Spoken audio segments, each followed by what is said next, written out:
what do you get when you cross a know-it-all newspaper columnist with an awkward, unsophisticated everyman? Yeah. Well, I'm just not sure about that right now.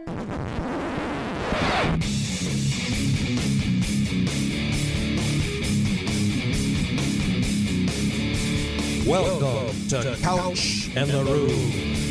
Welcome to Couch and the Roo, presented by Pure Options Cannabis, where cannabis meets community. Good vibes, good people, good product. If quality means something to you, Pure Options is your place. Visit pureoptions.com for location information, cool deals, to learn more about them. And with a purchase of $50 or more, you get an eighth of ProGrow, a Pure Options brand, anytime you swing by a Pure Options location and let them know Couch and the Rube sent you. Do it anyway. It would help us out. And also our Monday afternoon show presented by our friends at Muskox Quality Flannels. I was at a comedy show in Bloomington, Indiana on Friday night wearing a Muskox flannel, and I was sitting up close in that area where you get made fun of probably by the comedian, but I wasn't, because I was wearing a Muskox flannel. I truly believe it. It's like a shield where you just look that cool, that together, that with it.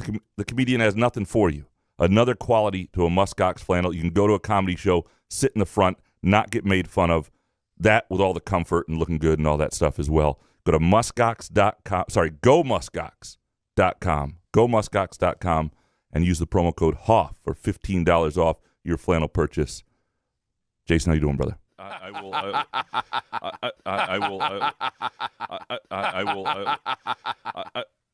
Anyway, instead of boo. Hey, man. I'm going to need more than an eighth from Pure Options. I know that they give that away with orders over $50, but I might have to stop by and get an ounce, because yesterday saved me. Because it was what a horrendous day yesterday. It's like we built our sponsors around this MSU basketball season. We'll give you flannels that are warm, comfortable, durable, make you feel better about things. We'll give you weed that's quality that can help you get through the game. It's no lie about the flannels, though. I have the one flannel that it does make me feel good. It makes my chest kind of look bigger where I don't have man boobs. It just, and then the Pure Options thing. So yes, they are very comforting, especially when you're watching your team down 16 to Indiana. But, we'll get to that, I'm sure. You think? We have to. Yeah, we'll get into that in our listener hot takes here in a bit. Yeah, no, look, it's in our hot takes, frankly. It was, Come on. Your boy. Chad Latz is getting near. I don't think it's going to happen. I think Michigan State's going to be in the tournament. So let's dig into our hot takes. Are you ready, sir? Do you want to go first? No, you go first. Go ahead, man. Okay. These are all going to be Michigan State basketball related. We do have some other stuff. So if you're tuning in for the Tigers, Lions, Pistons, and other things, we do have some of that as we get into listener hot takes, and hopefully Jason will deliver as well. Coach my team. I am grateful that the postseason is here in college basketball. I'm not sure I could write about many more Michigan State regular season games with this team in this season without the storyline changing a little bit. It just, you get to a point where it's like there's got to be some evolution, and it's not happening. And so let's just move on and do something else. I do think Michigan State is going to be in the tournament. Last night, I got home from Bloomington after midnight and was writing my column and thought at one point about just writing solely about the NCAA tournament situation in more depth. But Izzo had said some interesting things. I thought the center position was something to get into again, because it had been Khalil Ware who had dominated them for Indiana, a transfer from Oregon, and just how that triggers people and wanting to get into that and examine it a little more. So I did that in a column that's at the LSJ. You can read at lsj.com. But I also went through some of the other bubble teams and around Michigan State in the net. Michigan State is 25th in the net rankings right now. No team, the lowest team ever to get left out, or the best team ever to get left out, was 33, right? So it would be a new precedent.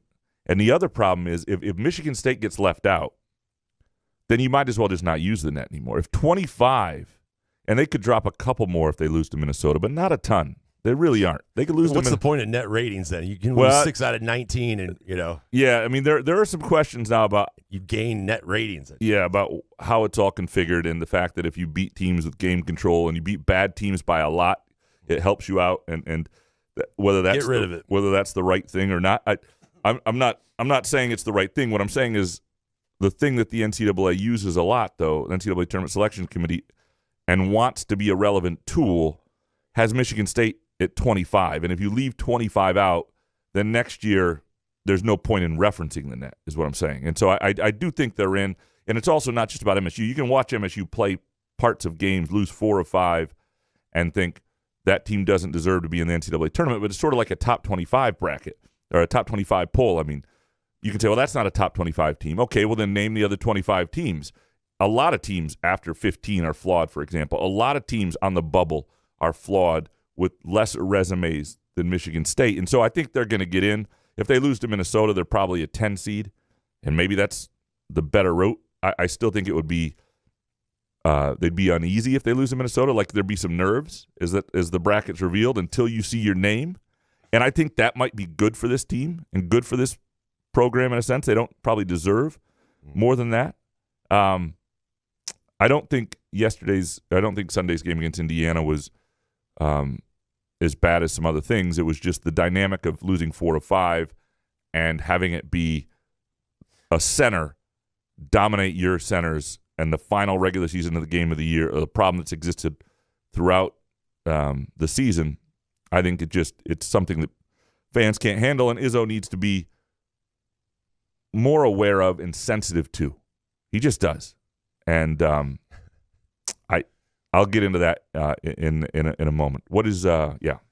But the net rankings. I mean, I think the NCAA. I mean, the tournament is in trouble if this team is in the top 25 of anything, though, right? I mean, the first half yesterday, the comeback was great, but why are you down 16 points to Indiana? Which I know that they're playing.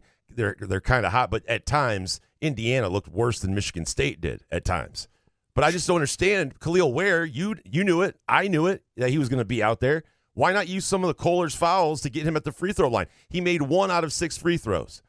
6 free throws. That guy should be shooting double-digit free throws if you're playing him and you're outmanned at the 5 like they are. Why do we have to keep hearing it after the postgame? But we know that they have nobody to guard Khalil Ware. No, it was embarrassing to be down 16 points to that Indiana team.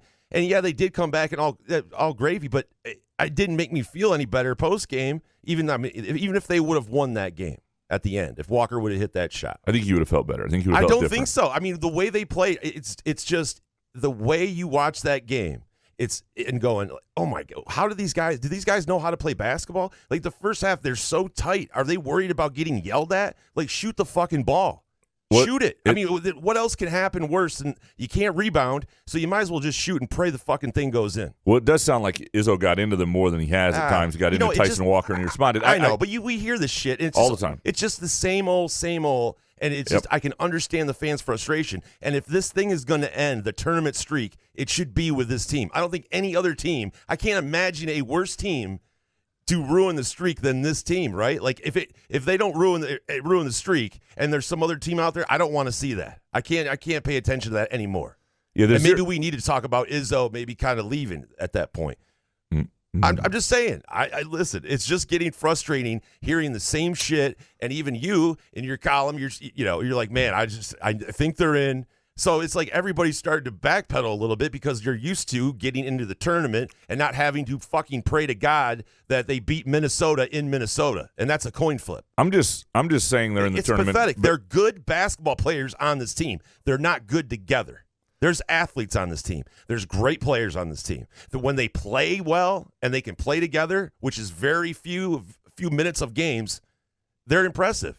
But when they're bad, it's just you can't watch. There's one great college player on the team. There are other really good players potentially, and there's one pro who's not developed. Is a great athlete, great player, but I don't know. Like they were just kept feeding him the ball. They're like, here, dude. Well, why don't we just do that? Is it like fuck it? Like they'll just the second half, anybody shoot, even if you get the rebound 9 times and give it to Aikens until he hits it.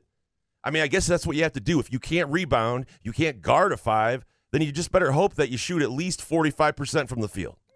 The beginning was inexcusable. and the way you get off to that start, and you didn't look like you got off the bus, so to speak. But do they seem tight to you? Like I no, just feel like they're afraid to make mistakes. I didn't think it was that at all. They get yanked if you pass the ball. Like who gives a shit? The turnovers are bound to happen. You know what I mean? If you go to the basket and kick it out and it goes out of bounds, all right, fuck it. Go to the next play. I think you just dwell on that. A guy gets pulled, you switch in rotations, and these kids just don't know what to do. I've had enough, man. I can tell. Yeah. I can tell. And what's weird is afterwards I was talking to A.J. Hogard, everybody's favorite person, about this. Sure. And, he said, it was just talking about the different things. He said, I'm tired of telling you the same things after every game, the same reasons. It's bullshit. Like, it's weird because they can explain it. Like, this is not a team that thinks they're better. They're almost different than Izzo. Izzo gets in his post game and tells you a story different than what you saw. Right. And you're like, he wants to take the heat. Well, yeah, some of that, and that's getting tired. But it's more the idea that the guards have to be great, and they have great guards, and that the bigs they thought should be enough, and all that stuff, and the bigs aren't enough, and that's really obvious. And at some point, people just want to hear him say it. Now, my point, and one of the things I wrote in the column today, is he can't say it now. Like if you want that just for bloodlust and to feel good that Izzo said it, you're not going to get it, and you shouldn't get it. If you think you should get it right now, you should not be in management, because Izzo's got 4 dudes playing his butt off for him that he's got to get the most out of. And while it may feel good for you in that moment, if he said, you know what, we're just not good enough at the center position, I should have brought somebody else in, that's what you say after the season. And I think at some point he will. If you say that now, if you think that's the right thing now, do not manage people in your life. That would be my big thing for you. But I understand why it's frustrating too. And I'll sort of delve into my. But you're right, though. The players, I was reading the quotes in your column about the players. They do know what the deal is. They know. We got to win games. We stink. We're not great. And then Izzo comes out and says the same thing. We're going to have to put football pads on, blah, blah, blah. Yeah, can't hold anybody accountable these days. It's like, come on, Tom, who hurt you? How many games do we got to, Yeah, no, I think the players are aware. I think part of the problem is what the players can't say. They can say, oh, we got to close better. They can say, we can't get off to that start, and they let somebody get hot, and they know it. But the reality is also the other 4 guys who start know that they are working at a deficiency at center. And they're not going to say that about their teammate. But that's the reality of it. When a guy gets hot early on who's the opposing big man, that's not Jaden Aiken's fault.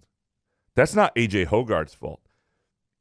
The stat from my column today, first of all, the guards had really good days. Tyson Walker, 30 points.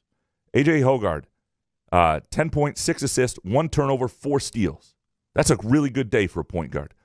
The 3 of them, Walker, Aikens, and Hogard, 10 steals combined.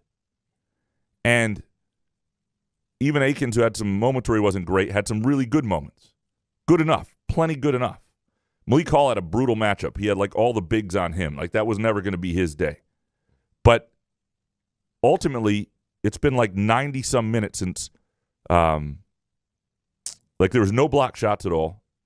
They have 0 rim protection. It's been at least 4 games, I believe, since Kohler, Sissoko. Sissoko's like been a month since he had a block shot, or Cooper had a block shot. It's like 95 minutes for Sissoko.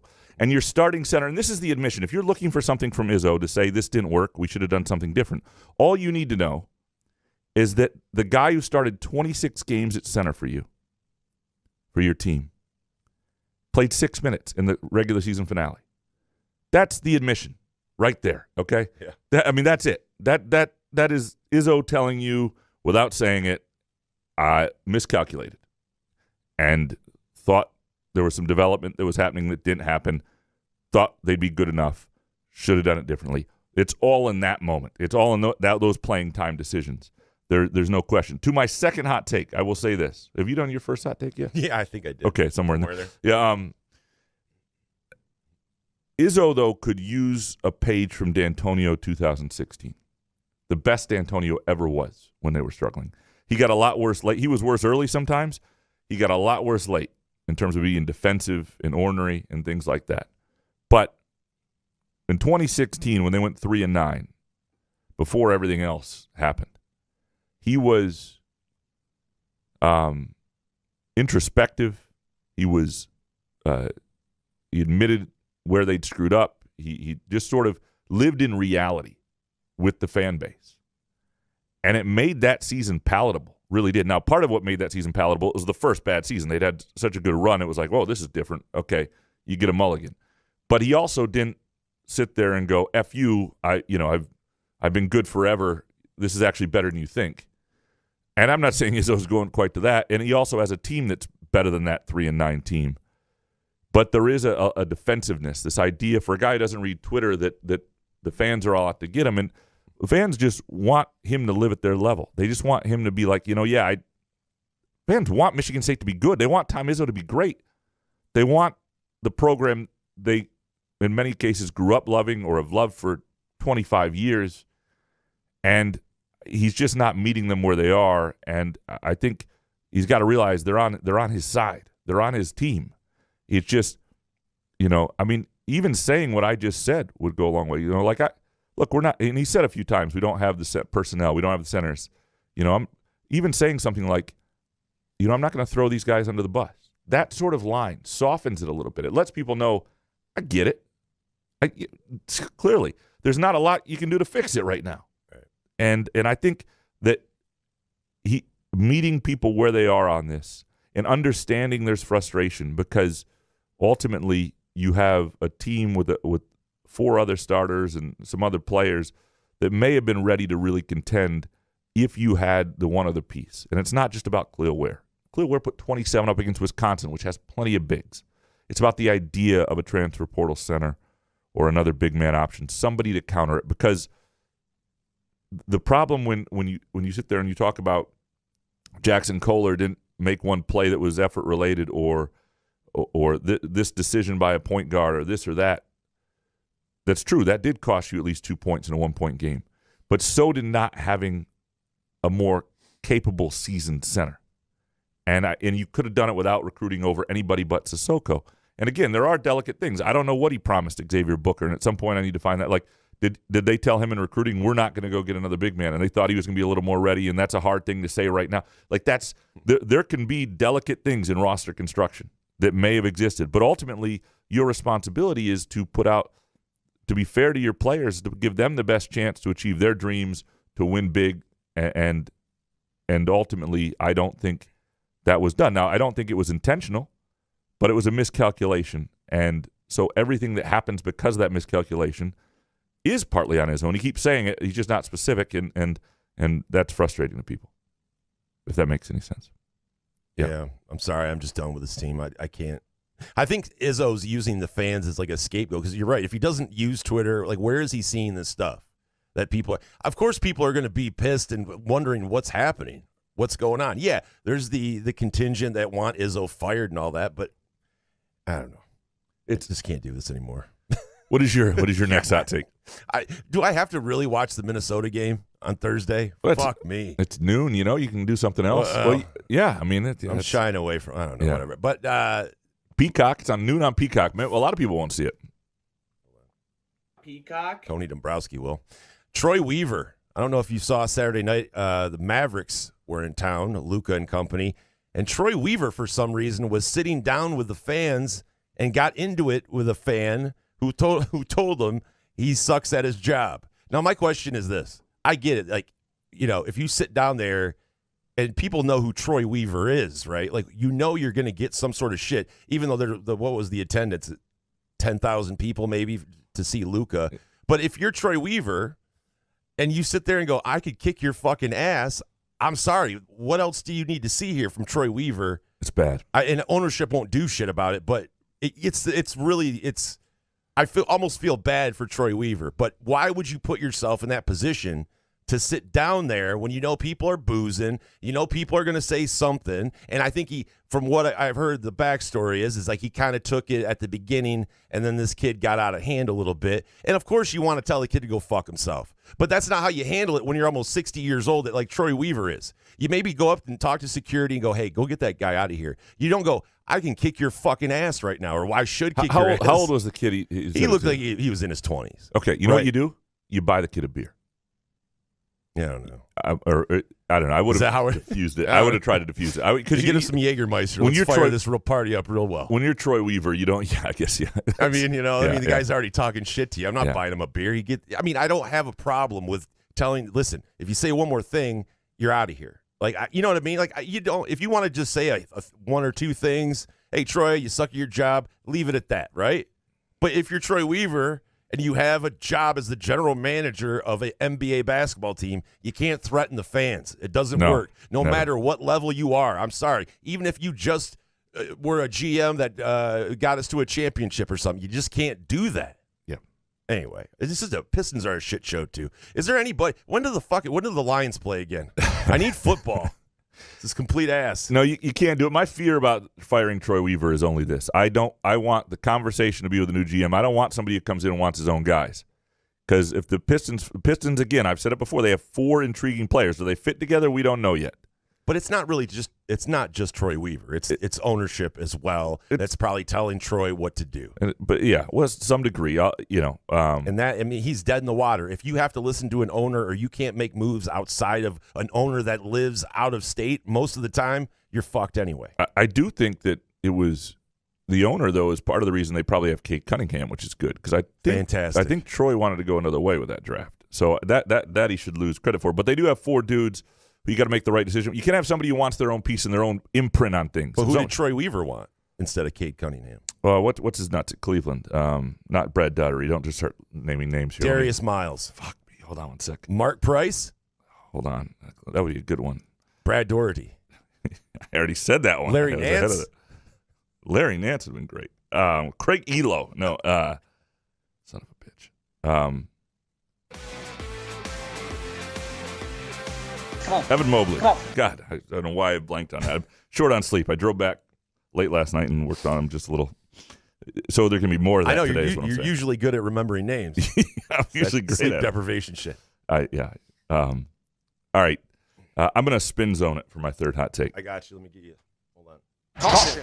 You are about to enter the spin zone with noted newspaper columnist and radio host Graham Couch. So, Michigan State basketball, for all the shit we're talking today, and the idea that because they don't have a center, they're going to fall short, which I still believe is true. They should have got something in the portal. People are sick of this team. Jason's done with it. A lot of our listeners are done with them. People are just unhappy. For all of that, and the loss at Indiana that makes people reminded of all of that, Sunday was actually a good day for MSU in a lot of ways. All right? They lost against an incredible performance by a big man who hit some really, really difficult shots. By 1 on the road to an Indiana team that's probably playing like a 5 seed right now, the way they've been playing of late. And they got the real Tyson Walker back. 30 points. He even said, I am back in the locker room. My point being, the team we saw for 25-ish minutes of that game, and again, whether they'll be consistent enough to do anything multiple weeks or multiple games in a postseason, I have no idea. I don't know what seed they'll get or what matchup they'll get or anything. But yesterday's game was more promising than it wasn't, other than losing the game. And had they beaten Iowa and beaten Ohio State and beaten Minnesota and had 13 Big Ten wins and were in the 5-seed range already, 6-seed range already, it wouldn't have felt like it did. Now, the big man thing would still be triggering to people. But it wasn't. There have been a lot worse days for MSU basketball, not just in terms of performance, but also in terms of looking at their future and saying that's not the worst thing in the world. For one, I thought Carson Cooper, held up at times okay-ish. I thought, Xavier Booker didn't play well, and it didn't grossly affect the game. And again, you got Walker back. Hogard played well. Akins didn't shoot incredibly well, but he hit some key shots. It was who they are, and it was pretty good on the road. And again, Tyson Walker was at another level again, a level we haven't seen. It's been more than a month since he has reached the 20-point mark, and he reached 30. That's a really good sign going into the postseason. Again, But Izzo has to tell him to shoot more at halftime. Well, you know what I mean? It ain't perfect, okay? I know, but, trying to spin Tyson here Walker knows that team needs Tyson Walker. Yep. Does he need a talking to in March? That's what blows my mind. It's like, yeah, it was a great game offensively, but does he needs to get pissed off or something needs to happen in order for him to start shooting the ball? Just shoot the ball, man. You're not wrong here. I'm just trying to give people a little optimism if they're not completely sick of watching this thing. Listen, I'm going to watch, obviously, on Thursday. There you go, long lunch hour Thursday. That's right. For people. They get noon to 2. You get it off, right? Yeah, go to Front 43 or Cask and Company. Yeah, absolutely. Make sure you have booze on hand or Pure Options. You might need it. All right, what is your third hot take? This is a quick one because it's women's basketball. Why is that got to be quick? Because I don't watch a lot of women's basketball. Okay. I don't have much knowledge on it except for Caitlin Clark. And I do like to watch UConn because I have a friend, Craig, that lives near UConn. His daughter might go there. So I like Paige Beckers. And I watched the game yesterday. I did it on the second TV against Marquette. And I have to say, I like watching Paige Beckers more than I do Caitlin Clark. Well, that's good. I know, but she's just a better all-around. Like, Paige Beckers and Caitlin Clark honestly could spark a WNBA thing where viewers want to tune in because they both have abilities that are different, meaning like guy qualities. Paige Beckers has great ball handling skills, no-look passes. That doesn't happen many times, outside of the top 10 teams do they have players that can do that. But I'm just saying, I know it's crazy because everybody loves Caitlin Clark, but I was watching Paige Beckers, and I've watched her. She was, injured last year.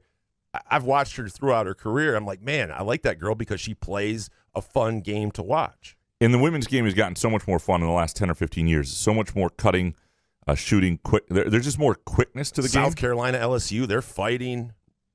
Yesterday, Kim Malarkey. By the way, is there a more hateable person than Kim Malarkey? She's not the most You know what I likable. mean? Like, my God.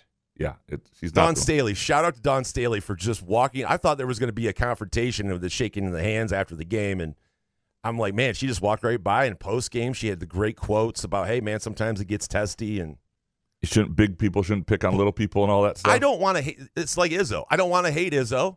I don't want to hate women's basketball. It just doesn't interest me until I found Caitlin Clark, Paige Becker type players. But this is what Caitlin Clark is going to do so well for the women's game in the WNBA.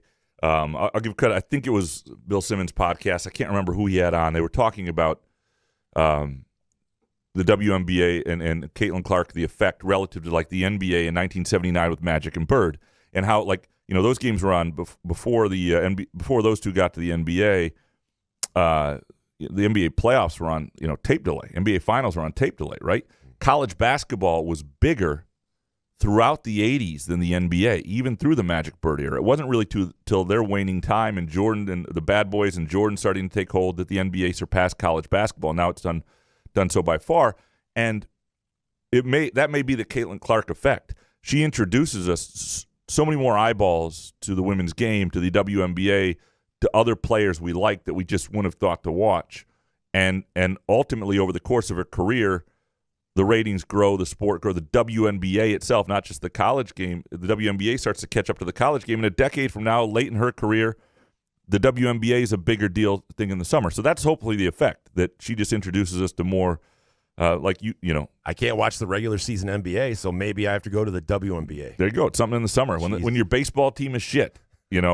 That is your punishment. Yeah, no, you got Pure Options and you got the WNBA. That would be. Women's basketball fans need to stop worrying about who's the face and who should be the face and who's being left out of things and embrace these two great players. I know there's other great players. I just don't watch enough of it to tell you about them. Yeah, no, that's all fair entirely. Let's take a really quick break. When we come back, we'll dig into your hot takes. There's some MSU basketball stuff, but there's some other good stuff as well. Couch in the Rue, presented by Pure Options Cannabis, and, of course, our friends at Muskox Quality Flannels. Hey, sports fans, are you tired of the same old routine? Looking for a way to unwind after a long day? Look no further than Pure Options, the premier destination for all of your cannabis needs in Lansing, Detroit, Muskegon, and Mount Pleasant. Whether you're cheering for the Lions, Spartans, or the Wolverines, Pure Options has everything you need to elevate your game day experience. And here's the best part. Mention Couch in the Rube when you visit Pure Options and get a free GoPro 8 with a $50 purchase. It's our way of saying thank you for being a loyal listener. Swing by Pure Options today and elevate your cannabis experience to a whole new level. Firekeeper's online casino and sportsbook is the site to play from your phone, tablet, or laptop. Get in on all the football action with pre- and in-game wagering. There's showdowns every week in football that you can't miss. Plus, the college and pro hoops are red hot, and the pucks are cool. Get your first casino deposit and sports wager matched up to $500 each. Terms and conditions apply. Must be 21 or older and located in Michigan. Gambling problem? Call the Michigan Problem Gambling Helpline at 1-800-270-7117. Where else can you cheer on your team? Enjoy a mouth-watering burger or savory sushi. Sip on handcrafted cocktails or one of 46 beers on tap. Take your game day or date night to Cask & Company Kitchen Bar or Front 43 Neighborhood Pub near Frandor. Two amazing places with one awesome blended modern American Asian menu. Catch the game on one of 30 60-inch TVs or stop in for the all-you-can-eat lunch buffet. Enjoy happy hour or elevate your night out at Cask & Company or Front 43 on East Saginaw in Lansing. Ever wonder how comfortable you can be and how good you can look? Put on a Muskox flannel and find out. Muskox has new arrivals for this fall, including the Caper Green Grand Flannel, which even makes couch look good. Muskox is a Detroit-based flannel company that creates soft and durable flannels made to last a lifetime. They become a great partner with Couch in the Rube, not just because they make us look good and feel good, but because they're good people too, and a socially conscious company. For every $100 purchase, $10 is donated to the Alaska Wildlife Conservation.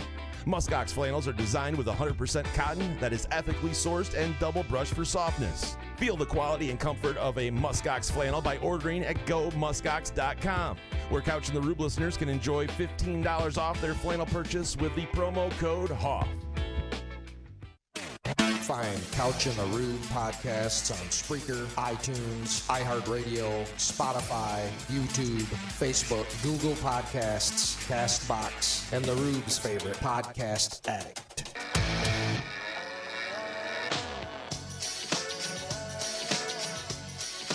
Couch in the Rube, presented by our friends at Pure Options Cannabis. Cultivating community, curating quality. Pure Options is here for you. If you download their app, if you go to their website, it'll show you, what that looks like, what you need to do. If you download their app, there's a QR code there as well. 20% off your next purchase at Pure Options. So very cool thing to do. Get plugged in with Pure Options more and more through that. And also our Monday show presented by our friends at Muskox Quality Flannels. Visit GoMuskox.com and $15 off with the promo code HOFF. HOFF, and you can feel and look like your best self wherever you are. All right, you ready to dig into these listener hot takes? Yeah, man. Eric Schultz up first. Forget the net, Ken Palm, whatever, this MSU team doesn't deserve to be in the dance. Bonus. When Tom gives a ludicrous response to a question about not having a 5 and nobody, 1, asks a follow-up, 2, writes a column questioning the sheer idiocy of the opinion and how it's a huge concern for the program, you can't be offended when you're accused of being soft on him. I didn't look at the timestamp on this. I'm pretty sure this came in probably last night before I actually wrote this column today. But so that's fair. The column, that's part of the reason I wrote the column last night, is needed to dig into it. Now, if you want it to be laced with venom, it's not going to be. It's just not, because I just don't. This is why you don't have people who are emotionally invested in the program writing, because it would be laced with venom. I frankly don't give a shit. I don't. If that's the wrong word, because that sounds like I don't care about what I do. I didn't mean like that. But if they're, my life doesn't change if they're mediocre. It changes a little because you don't get to cover fun things late in the tournament and other things like that. People read your shit though. Yeah, I take all this back. We'll fix this in post. Yeah, we might actually have to fix this in post. Holy shit, I apologize. This is the worst. I'm going to fucking take that guy down if he doesn't bring in a center. No, but no, it's a fair point.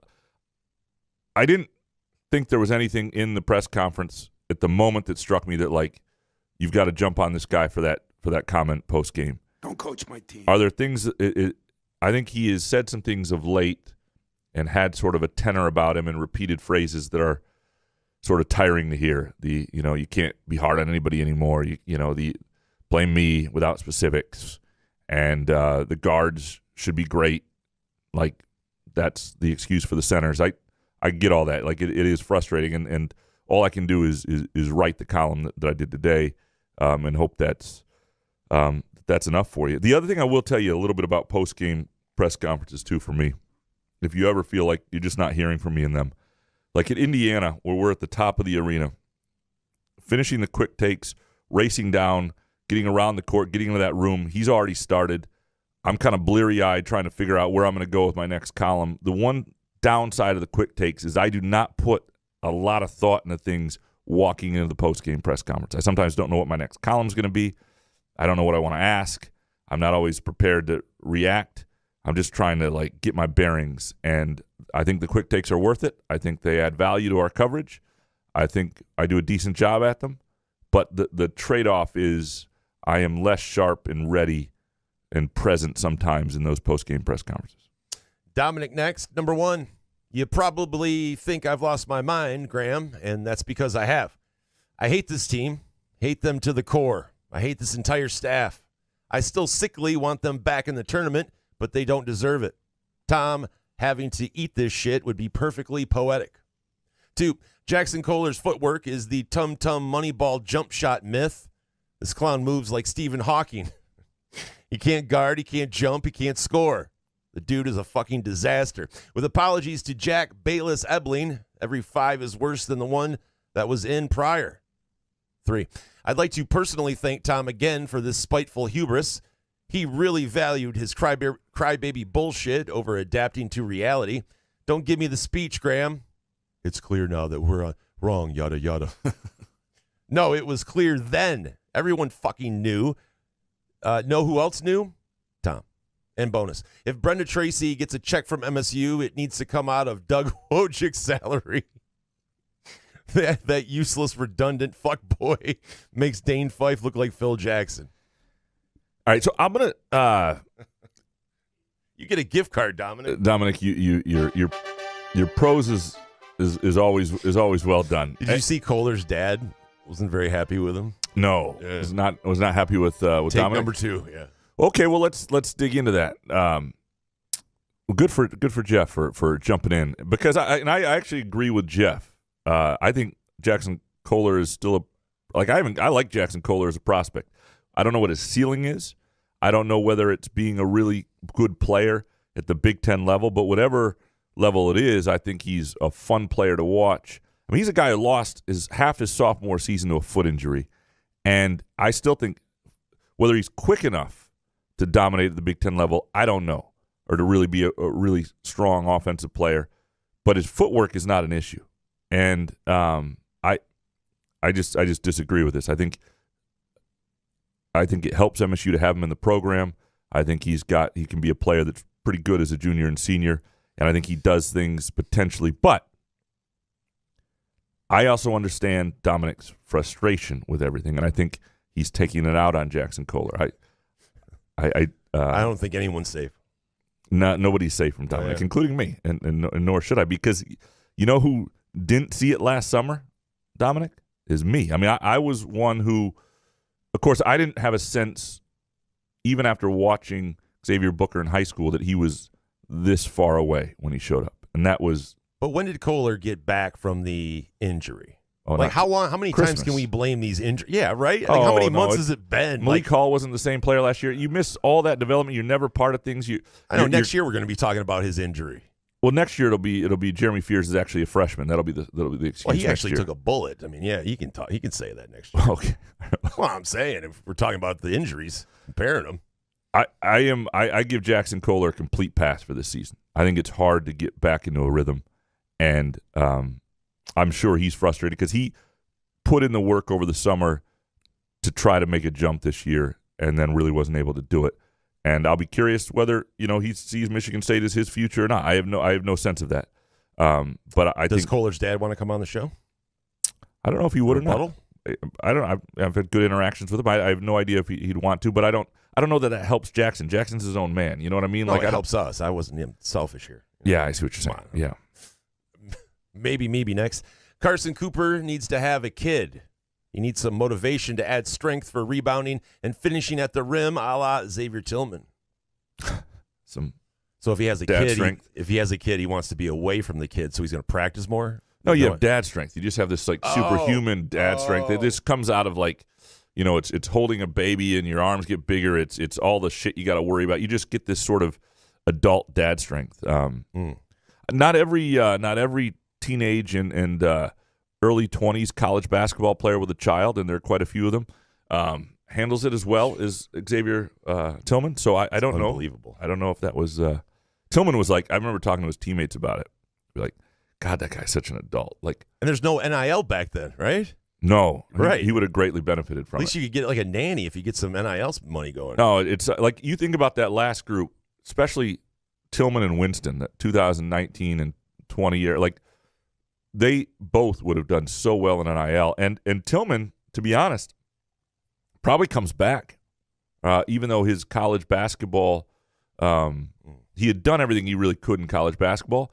But, if there's a guy who could have been making $500K, and the NBA wasn't a sure thing for him. I wonder if he wouldn't have come back if so Tillman wasn't a sure thing in the NBA, but Nick Ward and all these other guys that are NBA players. Nick Ward was an NBA player. He didn't make the NBA. I understand that, but I was told endlessly that he was an NBA fucking guy. And then, so Xavier Tillman, who actually was ready for the NBA, I don't know about him yet. I'm a fucking moron. That's all I can tell you. Yeah, I mean, that's a little hard on yourself. Kurt Wisniewski, for the 31st time this season, Izzo proved his stubbornness and lack of a big man portal work led to the demise of this team. Congrats, Tom. You just scored your NIT home game. I don't think they're going to be in the NIT. That would be a sight, though. Hypothetically, attendance for it. Oh, I've been to an NIT game at Breslin. Years and years ago. I think but your babysitter was with you then. Yeah, I was like 15. I think it was the first year because I was performing. You had a babysitter at 15? No. That was those stories when I was like 5. Because the next year I was performing in Godspell. I think when they played it, my musical talents were taking over for a little while. Anyway, it was like half full. The upper deck had nobody in it, so 7,000. So I'd say it's probably in that realm again. I don't know if the Izzo would be there. Because the other thing that happens is not part of the season ticket package. So you have to sell from scratch, and so people have to want to buy it. It's not like it's like, oh, I already paid for the ticket, I'm going to go. People have to want to purchase it. And hockey just sold out. The Big Ten tournament semifinal, but they're the number 1 seed. Everybody's excited about them. That works when you're in their shoes. In the NIT, it would be a really sad state. MZA next. MSU will lose in the first round of the Big Ten tourney and thus miss the NCAA tournament. And bonus, Izzo has lost the tenacity and ingenuity that made him great. I don't think he's lost the tenacity. He's got to channel it a little differently. It's too late for that, right? Almost 70. We're going to find out this summer. I mean, I do think this is an important offseason. It's not only about keeping this roster and the right people on it, and then figuring out who else you need to go get and executing that. I do think, and maybe that does involve looking at your staff, because you need to have somebody, like as you structure a college basketball staff in the modern era, it might need to be almost like hockey staffs in college hockey sometimes still are and used to be, where you have one guy who's not even at games on your staff. Like he's on the road recruiting in Western Canada all the time. Like you might need somebody whose job is really to have a sense of guys who might leave, be ready to pounce in the portal. I don't know. You might have to rethink things a little bit. Joey Shaver up next. If MSU were to miss the tourney, you'd hear no complaints from me. But when compared to the other bubble teams, they should get a boost for their willingness to play James Madison and Indiana State. Send a message to big schools to pick up the phone when mid-majors call. I don't hate this. This is sort of the other side of that. The mid-majors should get the benefit of the doubt, because often teams won't play them. Now, I may have jumped the gun with James Madison on my tweet about them yesterday. From my understanding, they were not all that proactive in some of that stuff. Like Michigan State was the one that reached out. Not James Madison, sorry. Indiana State was who Michigan State reached out to. James Madison obviously reached out to MSU. Nobody would play them. So I do believe the phone list and intent matters. I also think even if a team that is the regular season champion in the Missouri Valley, which is a top 10 RPI or whatever, however you want to look at a league, top 10 league in college basketball. Even if that team would finish in the middle of the pack in the Big Ten, that team has won its league. Like, to me, if you're a top 12 league in college basketball and you win your regular season championship, you're in. I don't care what you do in your conference title. You should be automatically in at a certain point. And it's like Michigan State, again, not that they couldn't make a run, but they have had many, many chances. We have seen that team. How many people in the country need to see Michigan State's basketball team again? Not many. Many of their fans, you included, aren't sure you want to see them again. I'm not sure how many more times I want to cover them other than I love postseason basketball, and that's going to be fun. Whereas Indiana State or James Madison, these mid-major, like if you can't have – if having a great season as a mid-major and then losing in your conference tournament keeps you out, in a era where it's impossible to build anything because you're going to lose half your players to the transfer portal after the season, and you're going to go down to being a shitty program, and you're going to have to and those fan bases start to lose hope. I'm telling you, college basketball will not last. It will not survive as a somewhat major sport because it is not just, more than football, it is not just about the major fan bases. They need all of them to be invested in the dream, and if you kill the dream, you're screwed. Sparty Ben next. You can't tell me that with all of the preseason hype and expectations that MSU couldn't have pulled the Khalil Ware out of the portal. He takes his team from a 9/11 seed. All right. Too soon. Yeah, all right. Seed to a 1 or 2 or 3 seed easily. If they don't pick up a center out of the portal this offseason, it's over. And from G.E. Miller, if this isn't remedied in the offseason, I'm done. Yeah, what will be interesting is, I mean, there is a chance, and I don't think this would happen, that Izzo just doesn't do anything. And it will be interesting to see the response. I don't think that's going to happen. No, it wouldn't. You want to keep doing this show? Well, but where we ask our listeners to write in twice a week? But what if Booker shows up next year? Like Khalil Ware, they faced Khalil Ware last year. I mean, Lou Alcindor? Khalil Ware jacked up 9 freaking threes for a bad Oregon team, and they lost. I think that's part of. I mean, Izzo probably watched him play that game last year and thought, and then he goes in by the middle of the season, and now look at the player he is. There's a chance next year that Booker is a ferocious player and a guy who probably should play the 5, and then you're okay. Like, there's a chance that happens, and that now this is the year that Cooper actually takes the steps. This is why you don't have to actually get a 5. What you have to get is, you can get like a Cricky, the kid from Iowa who came from South Dakota State. You need to get a rugged rebounding guy who can play the 4 or the 5. You need that sort of option that gives you flexibility there, that allows your roster to develop and grow, that pushes guys. But they need. It doesn't have to be a certain guy, but you do have to identify some guys that you want in your program and get one of them, and then adjust to whoever it is. I do think there's no way you. But, Graham, these guys aren't good in March of this year. I know. Are they going to make that big of a leap, a Xavier Tillman leap? You're going to trust that, especially what you did to the fans this year? You're going to do it again? I just think you have to, no matter what, you got to bring someone in and tell the bigs that, hey, this is what it is because of you guys playing this way. People have short memories. I mean, everybody's talking about Matt Costello. If in January of his junior year I threw him a basketball in the post, he would throw it so fast thinking he was playing hot potato to get it out of there.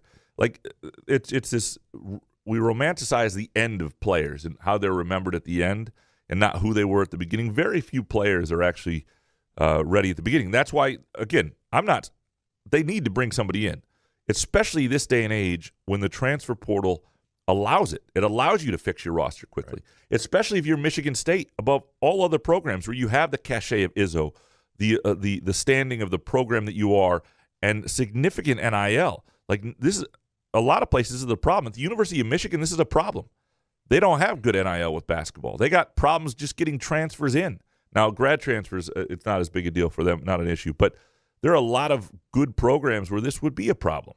It's not at Michigan State if they choose to attack it. But doesn't Tom see Tyson Walker? I mean, he was a transfer. Why wouldn't you want more of that, especially if you're not getting what you need out of these guys? I think he's being stubborn. He's not going to throw the guys playing right now under the bus, but he knows it. Even though he did that in the postgame, right? Didn't he say, anyway? What did he say after the postgame? Yeah, I don't know. G.E. Miller next. There are 9 Big Ten teams better than MSU right now. If this team loses to Minnesota at Minnesota, it's out. If it wins, it's in a play-in game. Worst finish of the Izzo era. So I don't think this is going to happen. And I would just, you can just click on any of the teams like a few lines down from Michigan State and like the net or whatnot. But there have been times where I have thought, and I think Izzo has thought, and lots of people have thought Michigan State was going to be a higher seed than they were, and they were down a peg or two.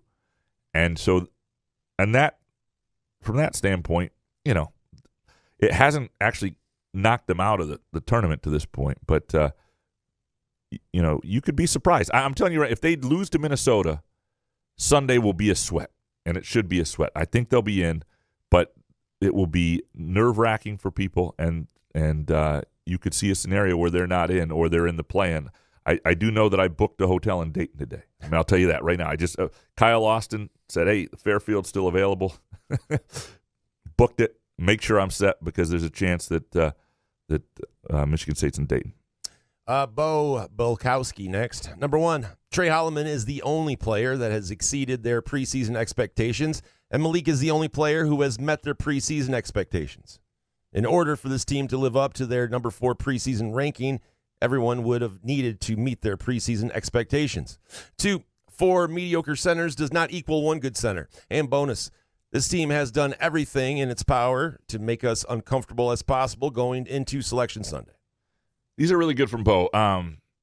So I started thinking about this when I saw this, the idea that players who have exceeded expectations versus met expectations. Certainly Trey Holloman has exceeded expectations. I think. Would you agree with that? Yes. Okay. Malik Hall, I think, met expectations. He's been really well. I mean, I don't think anybody knew he was consistent. So at times he's exceeded. I would say overall met is fair, probably. Sure.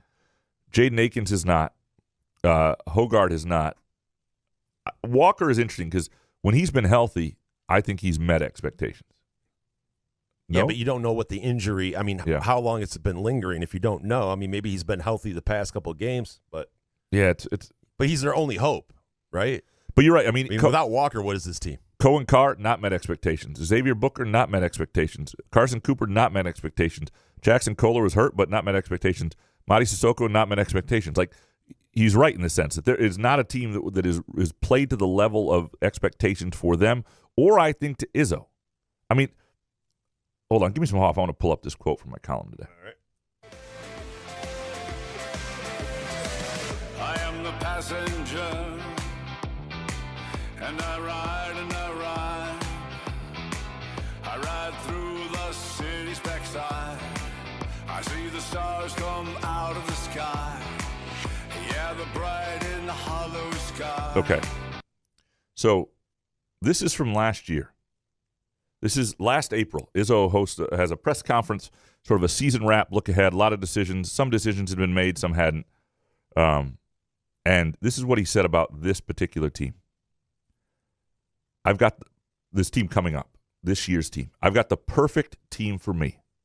I've got some veterans. I've got some rookies. I've got some guys that are, I think, competitive. I think we'll add some toughness to this year's team. I think we'll get healthy. And I'm embracing the opportunity to be ranked high. I'm embracing the challenge of trying to win another Big Ten championship. And I'm looking forward to the chance to compete for a national championship. Like, that's what he was thinking.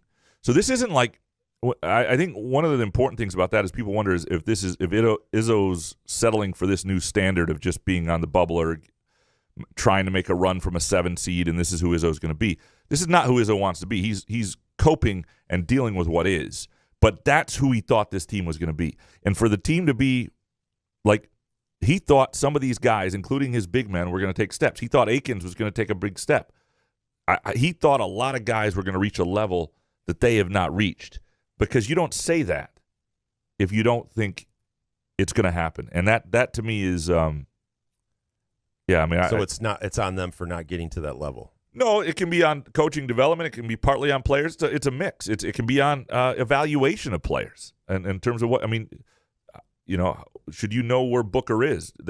Cohen Carr. I mean, the offensive shortcomings with him, and obviously Fears was the injury was there, but it's and the other thing is, as Bo points out, 4 mediocre centers does not make one good center. And this is a really good point because you can only play one at a time. Well, Izzo sometimes plays two, and that's a problem too. But and then you get more mediocrity on the court. But you're right. It's sort of like in soccer. If you don't have a good striker, but you got like 4 options, somebody actually has to get good. You have more chances for somebody to take that step. But if nobody does it, then it doesn't do a whole lot other than the argument of fouling Ware, for example, throughout the game. If you do have 20 fouls to give, then maybe you ought to use it. Dan Grafe next. Graham should stop giving predictions on season record after the season. MSU basketball. Is it? MSU basketball is the end of it. Yeah. Sorry. Graham should stop giving predictions on season records after this season. MSU after the season. No, this isn't right. It's after close. It's missing an S, but otherwise it's screwing you up. Point is, I should stop giving predictions after the season. Okay. MSU basketball had. I'm not. I mean, people like those columns, and well, yeah. I'm not. It's good to follow along and give you shit throughout the year. You know. I think it's tongue in cheek from Dan. Yeah, I don't. I did predict MSU to do really well this year in that column. I think so did a lot of people. Yeah, I didn't see this coming. I didn't see this coming at all. And if you did, you wouldn't have told us.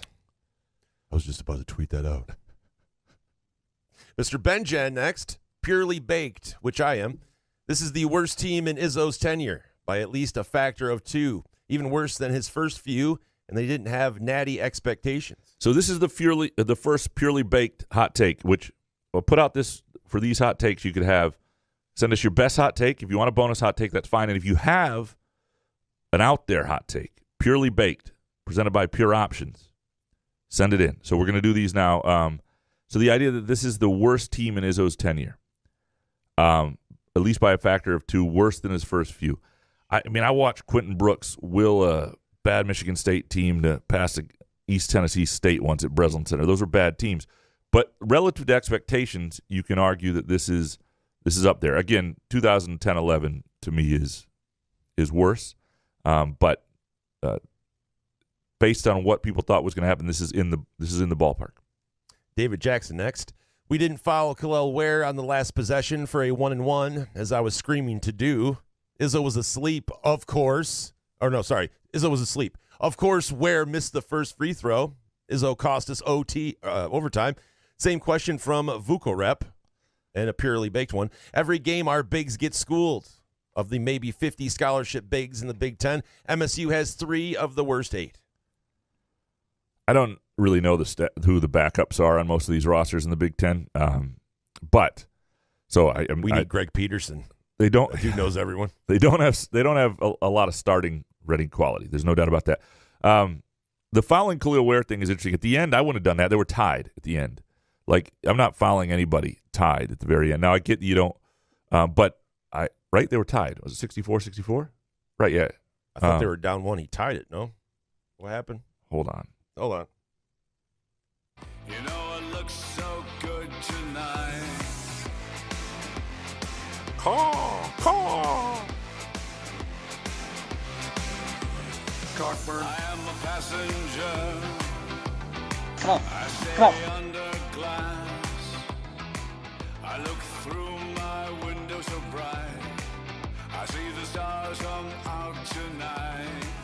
I see the bright and hollow sky over the city's ripped back sky and everything. All right, I'm not getting. I don't want to waste all this time. Either way, but throughout the game, it would have been something to look at. It was 64-64. It was not. So you don't follow there.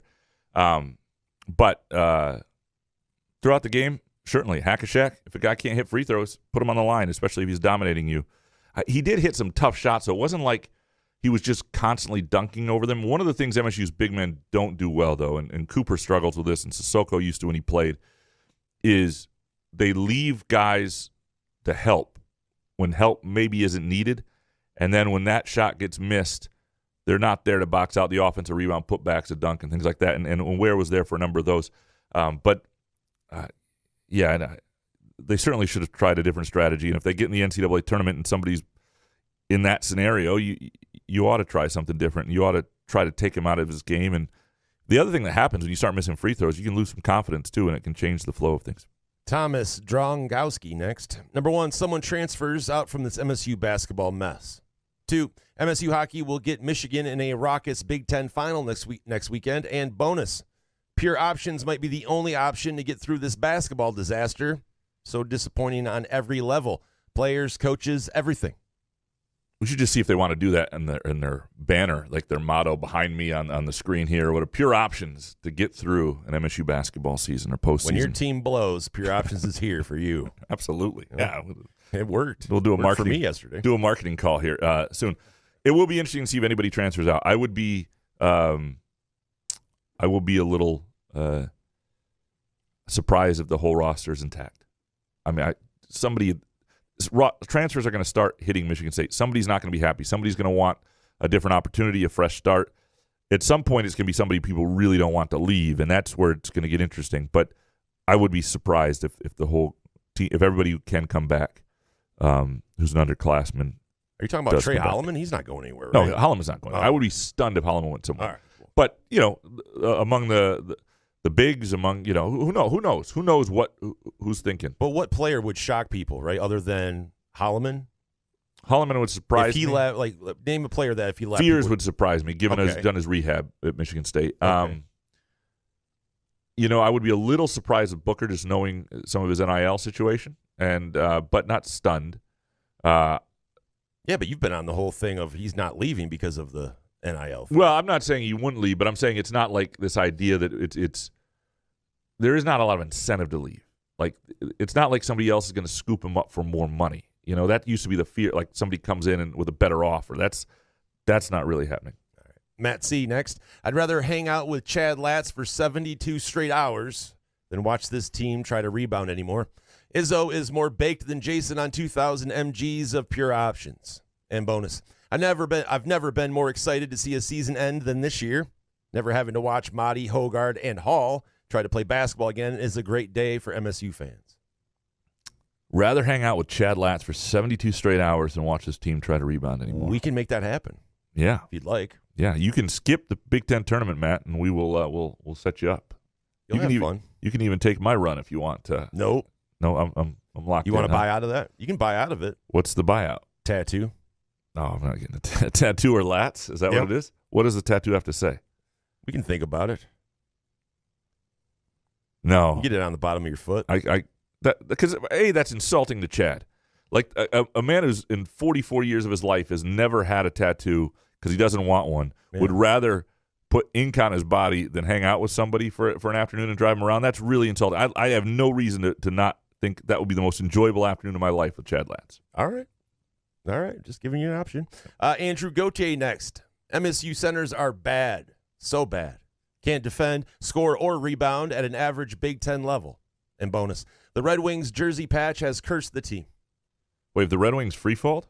A little. I mean, they're on the I think they're in the playoffs, but I think they've been getting their butt kicked a couple games. Oh, yeah. From Michigan fan Jordan. Holy shit. Get all my Red Wing stuff from him. Yeah. No, they're losing 5-3, then the Knights 4-0, then 7-2, then 4-0. Oh, yeah, not great. Not great, Bob. So the jersey patch did it. Well, I have not. Rip it off. Yeah, that's right. Travis Maynard next. That loss to Indiana sucks, but it'll be a blessing in disguise come Selection Sunday as it knocks us off the 8-9 line. Now that Walker got his mojo back, we'll beat Minnesota next week and earn a much better 10 seed. Purely baked take. Yo, we're onto something. Muskox should create a sock line, and they should brand it Musk Socks. Feet flannels. Get it? Musk Socks. Purely baked. Shit, that's purely brilliant sponsor combo platter. Well done, Travis. We appreciate you. You listening, Brad, and Muskox? It's Musk Socks. Yeah. Look. Do they make diabetic socks? I'll take a pair. You take a pair? Yeah. Yeah. That would be could be something they move to. Yeah. No. Based on how they do flannels and hats, and I would be all about their socks. There is a chance that. And it's hard to anticipate it because you don't know where the NCAA Tournament Selection Committee is going to put you. There's a chance the loss to Indiana helps you on the seed line and avoiding a 1 seed in the second round. But that's also projecting the idea that you can win a first-round game, and I think they can, obviously, and then make a run, and that's in this team. And so it's a weird place to be in when you're sort of thinking that still exists, so might as well be a 10 seed. But you could ultimately be right, because if UConn is on their second round seed line matchup, I mean, they're screwed. They're not beating UConn, and there are a lot of teams that on a given day things could get a little more interesting. Kevin from Rochester Hills with a simple one: MSU will win the NIT. That would be an interesting celebration. It's in Vegas too, actually, which wouldn't be the worst. Raising thing. the banner, couching the roof on the road next season. Yeah, before the season. I mean, can you just imagine? I can't even imagine the NIT with this team and this group. And I would hope they lose. I don't know that they would. Yeah, I don't know that everybody would play. I mean, the question is, would everybody opt in? I mean, you're going to see that sometime. That would be a fascinating. Izzo will be out there. There's this morbid curiosity that would like to see it, but then also I don't want that. I don't wish ill on anybody, so I don't want that, because I think fans ultimately that say they want it don't want it, and I don't think it would be a really hard situation for the players and their legacies and their ability to come back and just be known for that. I think that's a rough deal.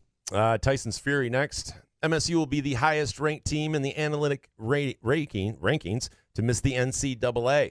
The first question to the committee chair will be, why didn't MSU make the cut? And he will say, analytics don't mean everything. Wins and losses matter, and MSU didn't win enough. And that'll be a fair point. I would say Michigan State will have wins over Illinois, Baylor, and Iowa State that are pretty good wins that some teams won't. And they don't really have any bad losses. But that would be a fair point. If Michigan State loses to Minnesota, loses 5 of 6 down the stretch, and I know they don't look at last 10 or anything like that, but the way they're playing, and they played okay against Indiana, and they played well against, at times against Purdue, and they played hard against Northwestern. It's not like this has been some free fall. But if they were not to get in, they've had plenty of chances. The Big Ten affords you plenty of chances. That's what drives me nuts about people saying, well, the mid-majors, they just finished in the middle of the Big Ten. Well, they're not in the fucking Big Ten, and the Big Ten schools won't play them, and most of the time. And Big Ten schools have lots of opportunities to put together a good resume, and if you drop those, if you just beat Iowa at home, if you just beat Ohio State at home, we wouldn't be having this conversation. And so those opportunities have already been there for you in ways they aren't for some other teams. If they don't get in, and if they lose to Minnesota, I don't think there's any complaint that you can have. Fart Soup next. This team is making me hate MSU basketball, and I don't like that. Me reminiscing about 2010 might as well be the Jurassic period. Ass. Yeah, I mean, everybody reminisces about the times, too, when they were in Cedar Village celebrating a natty. Yeah, or their peak years, so to speak. I think a lot of people are frustrated and will be. It is interesting that, like, yesterday at Indiana, they did senior day. And Assembly Hall was relatively empty relative to what Michigan State had on senior day. Like, I don't think Indiana fans love their team or even like their team. I don't think they connect with their team the way MSU fans do with this team. And some of that has to do with the way the roster is built, and that could change over time. Some of it has to do with being polite and respecting, whatever. But I do think that this team is people will watch this team. They want this team to do well, but I do think that this will be a season that people are not heartbroken when it's over. Sports Guy 1919 next. People crying for good record mid-majors over teams like MSU to get in are delusional. Indiana State would be playing Wednesday night in their Big Ten tourney if they were in the conference. They have a great record because they play schools MSU would beat by 40+. Not in the Missouri Valley, man. Missouri Valley is a good league. We're not talking about the Summit League or the SWAC or something like that. This is the Missouri Valley where road games are. If Illinois played in the Missouri Valley, they would lose twice on the road in conference play at least. I'm telling you right now. That's just what happens in conference road play at that level, and that's fine. But part of what makes the tournament great is not that is that you do have those opportunities for the underdogs. And if you got to win your conference tournament, then I wish those leagues would just get rid of their conference tournament, which they're not going to do. But to me, if you win the Missouri Valley, that's a good league. That's a really good league. You ought to be in the NCAA tournament 90% of the time. Jay Riemenschneider next. Graham, you sure have a lot of woulda, coulda, shoulda, if, and, or buts when talking MSU athletics.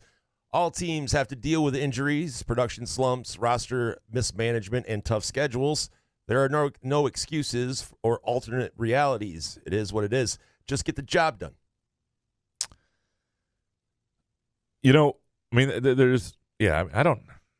Does it feel like I have a lot of woulda, shoulda, couldas? Yeah, there's definitely a lot of that. Okay. If Grandma had balls, she'd be Grandpa. A lot of that stuff. Yeah. It's fine. I get it. You're trying to keep people interested. Listen, this team has stunk on ice for a while. You have to say something. The other thing is, you said it yourself. You're not going to write Izzo's ass like a column, so you have to try to keep people, And sometimes excuses are bullshit, and sometimes excuses are reasons. And even if they are things that you've got to power through, they are still things that exist. And when you cover a team fairly intimately, you know these things, you share these things. It's part of the storyline. It's why local reporting is better than national reporting, because you get a sense of things and you have a deeper understanding of a team. And you're right, every team goes through this stuff. Michigan State, some teams you can lose a guy that's really critical, and that happens to certain teams. That hasn't happened to Michigan State this year. This is not a year where injuries are any excuse. Jeremy Fears was the backup point guard, and they had Trey Holloman. You're fine. Jackson Kohler, was he an intriguing player? Absolutely. But is he the difference between this and that? I don't think so.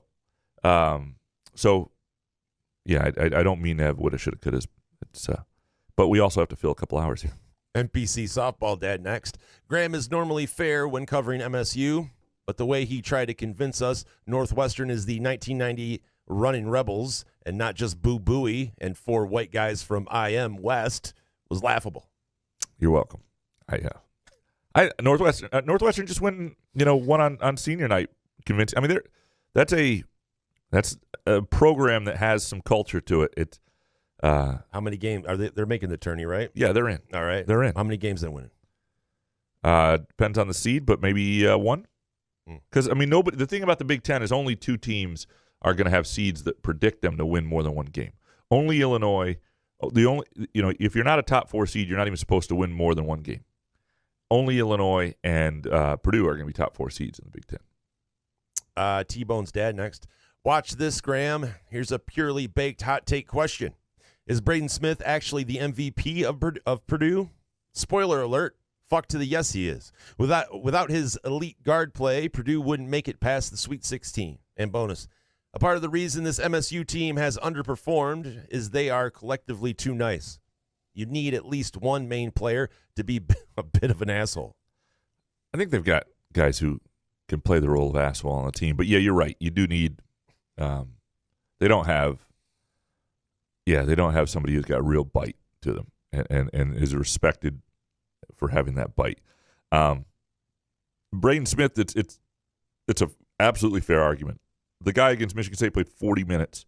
He's a first-team All-Big Ten player. He's what separates Purdue a year ago. Now they have some other pieces too, and they've grown together. But he's what really separates Purdue from who they were last year. And the reason I think they'll make a long run in the postseason. Edey is Edey. I don't think Edey is significantly better than a year ago. I think he's a little bit better. Braden Smith is significantly better than a year ago, and if you're talking most valuable player, they can't lose either one of them, so you could split it. But Braden Smith's improvement has changed them. Chris Eastlick next. It's miserable watching this team in the half court, wasting shot clock, throwing up prayers way too often. And when was the last time an out-of-timeout play worked? It's been brutal. It does seem like their out-of-timeout plays don't go well. And what they were trying to get in the final play with Tyson Walker seemed like a good plan. And in some ways, he probably should have given it up because he didn't get the angle he wanted. They were trying to get Walker going to the basket, and he had made a lot of shots going to the basket. And then coming around the back, and he was going to be open, was Jay Nakins. And based on it's just from where he was, it's a hard pass to make. So I get that too. So I didn't think it was a horrible play. It didn't really work out. And sometimes I do think this team would be better not taking the timeout and just putting a team on its heels and going into offense. They got enough veterans. They ought to be able to do that. Mark Osterman next. least enjoyable team to watch in the Izzo era. The 2011 team at least had talent, but was dysfunctional. The Aaron Henry team gave everything it could. This one is just a no-show mess half the time. I fucking hate that and continue to punish myself watching it. And a purely baked take. Izzo should call up Tom Crean and give him a job since they haven't run a good inbounds play or end-of-game play since he left. Little Tom Crean on the staff? Tom Crean and I have an interesting relationship because, I think I've told this here, but I tell every story multiple times, so bear with me. But when he was at Indiana, like, he didn't like the media all that much. I mean, they were hard on him, but you couldn't get a hold of him that easily or whatever. It was hard to do one-on-ones. If I texted Tom Crean right now, he'd probably call me back in like 3 minutes. Even when he was coaching at Indiana, when he was coaching at Georgia, he was such. First of all, I wasn't the one covering him day to day, but he had such fond memories of Michigan State and his time here and building the program with Izzo that he looked at this place as like friendly. He was always willing to do a story that had to do with his time at Michigan State or anybody at Michigan State. I remember once he was like driving his family on vacation. I pictured them in a station wagon, and it was, he was, kids, wife in the car, and he's talking to me about, I don't know what he was talking about, what we were talking about, but it was an interesting guy. I've always liked him, but I never had to cover him up close like at Indiana or anything. That is a story not worth telling, but I told anyway. Presented by our friends at Midtown Brewing Company, 402 South Washington Avenue in downtown Lansing. A great place on a Thursday at noon to go have lunch and watch Michigan State play. Great place for Tuesday night trivia. Lots of great place to watch the NCAA tournament. So an underrated place to watch sports. It really is, because it's not a sports bar. Like there's a lot of character to it. Great place for a date night, but good big screens, good vibes, comfortable atmosphere to watch sports. Midtown Brewing Company in downtown Lansing. Some dude next with one take.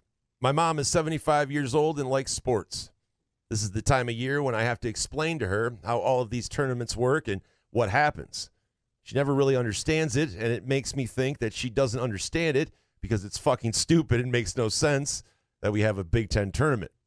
Bonus, went to Sunday's game. Assembly Hall is really kick-ass, very unique, a must-see. It is a cool place. I like Assembly Hall. I don't like where we sit anymore, but I like Assembly Hall overall. The Big Ten tournament, I mean, like a lot of major conference tournaments, is about money. And it doesn't make a lot of sense. And you watch what happens with the women's Big Ten tournament this year, and you realize, it's just, this is why it can never be the actual championship. Ohio State was the best team in the Big Ten. They had a no-show, but they also, I mean, I don't know. I don't think they checked out because it probably hurt them in the NCAA tournament seed line. You just had some weird results. Really good top teams. Indiana gets beaten early. Like teams that for 2 months put together bodies of work to be near the top, and then there's these sort of fluky neutral site end of season games. I just weird results. It's not the championship. It just isn't, and it's probably not necessary other than for financial reasons. Christopher D. next. Medium take. MSU sports hurt. Purely baked take. Whoever thought it was a good idea for John Cena to go on stage naked had too much pure options. Should have grabbed some groovy donuts rather than a few extra MGs, or at least put Cena in a Muskox quality flannel. Did you see this at the I the saw Oscars? the clip, yeah. Yeah. Like, are we saying John Cena is brave for doing that? I mean, he's ripped. Like, yeah.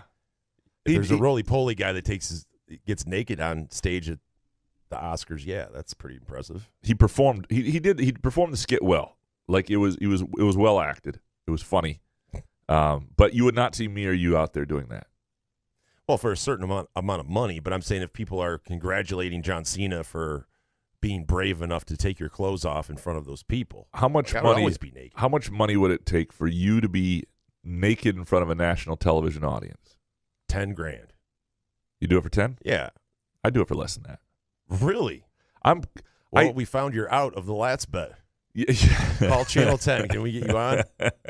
My wife complains all the time because I'm way too open with not being clothed around the house, and sometimes shades aren't or curtains aren't closed, and I just come flying down, and I don't care. So you're like everyone on a nude beach. Well, if you're looking in my house, fuck you. You know, like that's. What do you mean, fuck you? What if I'm going by and like? Don't look in my house. If you see a naked person in your house, that's. Well, you can't close the blinds. Well, I don't mean to have them open, but if it's not like we could see your mule anyway. To be honest, fair enough. The do the tuck. When I lived in Kalamazoo, I lived in a house. Yeah, that rented the downstairs of this great house, Tudor beams, sliding pocket doors. It was amazing, stained glass windows. But it didn't have blinds when I moved in, and being a single guy at like 30, I never got blinds. And I remember my grandmother was still pretty lucent back then, coming to visit, and she was just horrified. Like, it was a pretty dark. So when you turn lights on, you could see she saw you naked. No, but I'm just saying, people outside probably saw a lot. I didn't have a single blind in the whole place. Jesus. I don't know why we're telling this. You're really proud of yourself. It's interesting. Fix this in post. Story not worth telling again. Presented by Graham has body Company, positivity, which I really shouldn't. You no, know what I mean? That's the worst. That's the dumbest Like I part. said, that's what on a nude beach you go see it. There's no one that's good looking there. Yeah, it's a bunch of ugly people butt naked. Yeah, it's me. You're right. That'd be me too, but I wouldn't be naked. Yeah. Bo McJunkins next. Tom's quote about centers to Kyle Austin this week pisses me off even more now. You willingly ignored the 5. Oh, your guards are good? Good thing you can add a guy to help them out just in case, Tom. And this guy has the balls to say, I hope we have fan support after these last 4 years. This is on you, Tom, not coddling. You're being negligent. Some of the best resources, and you're burning down what you built. So, again, to go back to what I wrote, I don't think he's burning down what he built. I don't think he is. I think he's stuck in a spot right now. And to go back to the column that I pulled up earlier, another quote from Tom from last April. I'm not going to let it crash and burn. I mean, I'm going to adjust. If I've got to dive into something else, the portal or starting 5 freshmen, I'm not crashing and burning. I have to make the adjustments I have to make.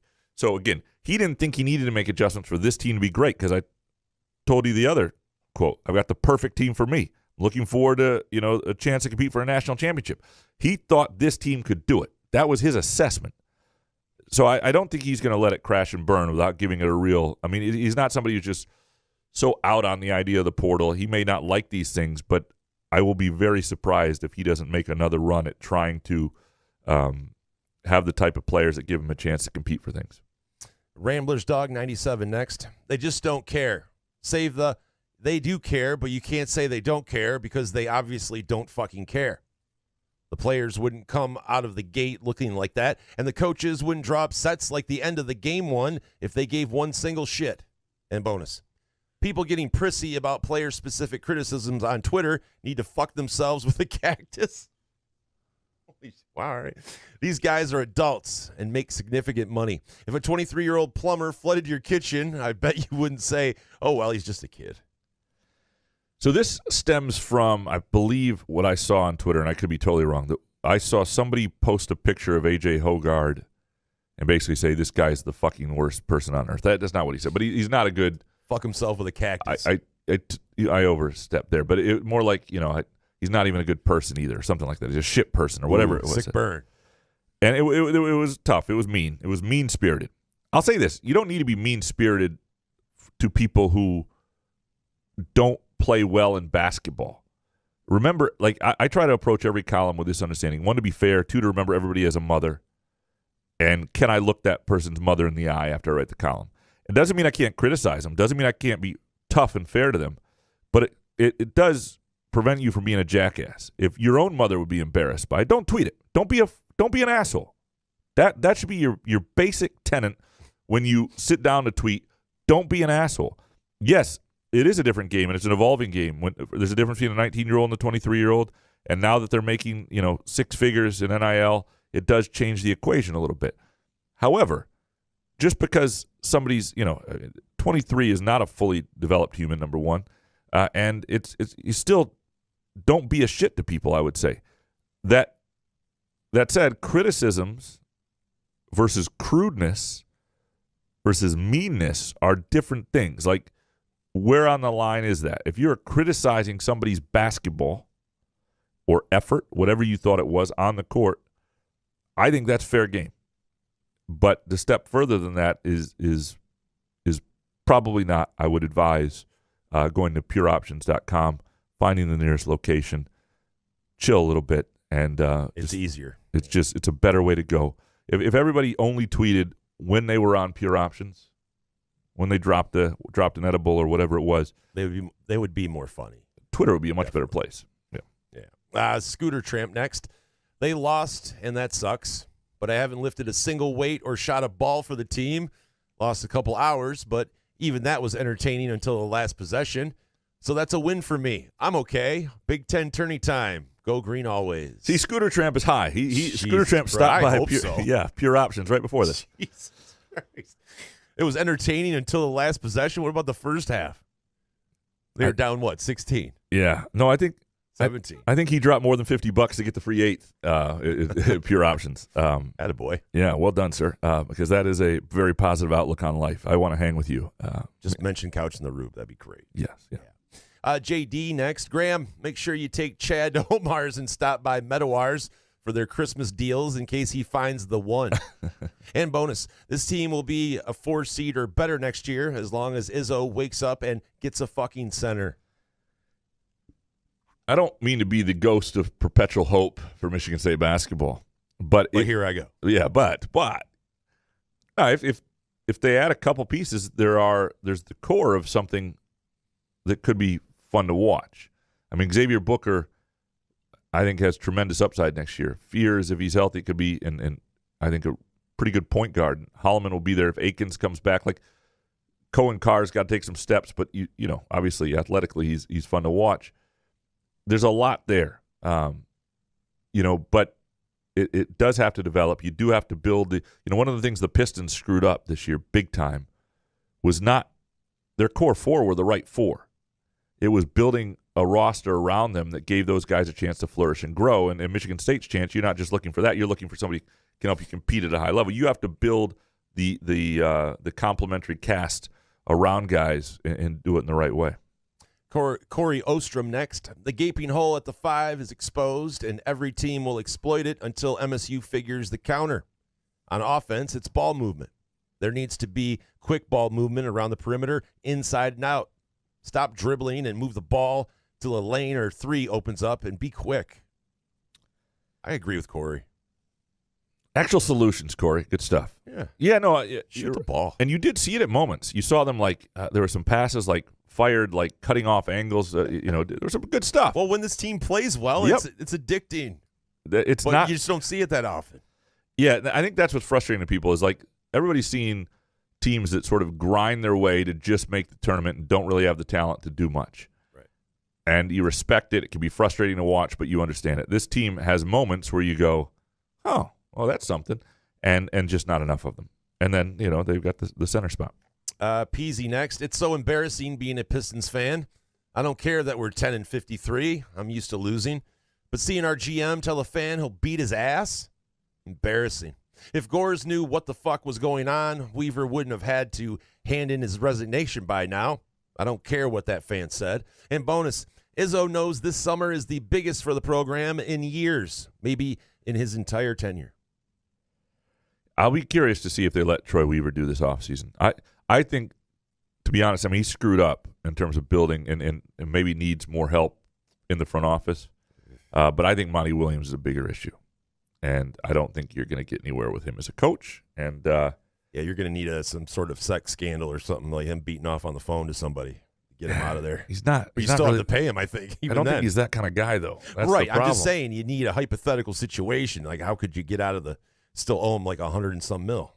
Right. No, it's tricky. It's not. Well, my solution is, and there might be something in his contract that prevents this, is I would just demote him but keep paying him. I would say, look, you're going to work in the video room, and that's it. Perfect. Alan Perlstein next. I'd like to see an award show of award shows. Best award show should go to the Grammys. Are you an award show person? No.